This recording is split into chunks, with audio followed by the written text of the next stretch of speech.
Hey everyone, I'm Joe High from Joe High Photography. You can check out my website at joehigh.com.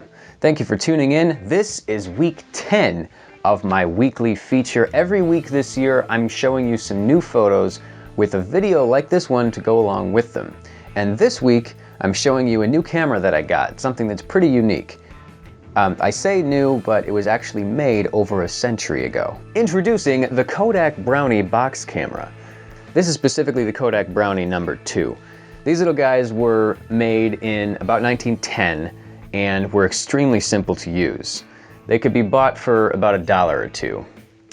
Now, what is so unique about these cameras is that they were the pioneer to consumer level photography.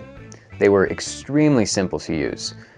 And the Kodak Brownie number 2, this one right here, was the first to use 120 roll film, which you can still get today. And yes, you guessed it, all the photos from this week's feature are done on this camera. So I'm going to be showing you those, but before I do that, I want to show you some of the operations of this camera. As I said, this camera was intended to be as simple and as usable as possible for anyone. You, as the photographer, would look into one of the viewfinders on the top or side of the camera to get an idea of what your image would look like. Then when you were ready to shoot your photo, you would move the switch on the side of the camera, which opens and closes the shutter for probably about a 60th of a second. The shutter speed on this camera was not changeable. No options for high-speed shots with 1,000th of a second shutter speeds. The only other shutter speed option you had on the Brownie was a bulb mode, or a time exposure. This was controlled by the smaller of the two metal slides on top of the Brownie. When it was pulled up, the switch would open the shutter and keep it open until you switched it back to close the shutter. The larger of the metal sliders on the Brownie controlled the aperture. It has 3 settings, which are probably equal to about f/16, f/22, and f/32. Of course, the people using these cameras would not know what an f-stop was, or what shutter speed was. So the manual that came with the Brownie simply said to use the largest opening for normal shots, the middle for very bright sunny day shots, and the smallest only for time exposures during which the camera would need to be completely stable. Simple, right? Loading a Kodak Brownie with 120 film is also simple. Pull the winding key out from the side of the camera and unlock the back of the camera to pull out the inside of it.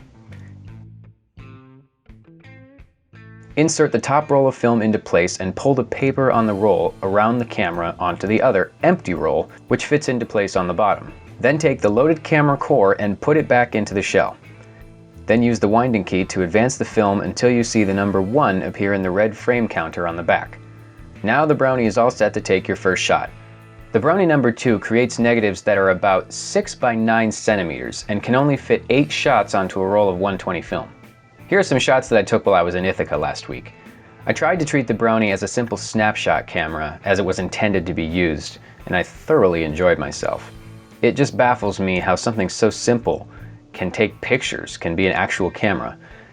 Obviously it's not the sharpest or the most high quality shots ever, but seriously, it's a box with a hole in it and it takes pictures. That's awesome. Back when the Brownie first came out, I'm sure people were even more thrilled to be able to capture images of their family and friends with something so simple. The idea of preserving time and visually recording events and moments is nothing new, though. If you think about it, it's an ancient concept. We've even seen cave drawings that somebody made basically to show, hey, today I almost got run over by a mammoth. It was awesome. Come take a look. The Kodak Brownie simply gives a new means for people to capture those times using film. Of course, those times probably didn't include mammoths. So, the Kodak Brownie camera. It's old. It's awesome. Anyway, thank you for tuning in, guys, and be sure to click that subscribe button that just magically popped up on the screen. You can also find me, Joe High, on Facebook, on Twitter, and on Instagram. I'll see you next time, guys.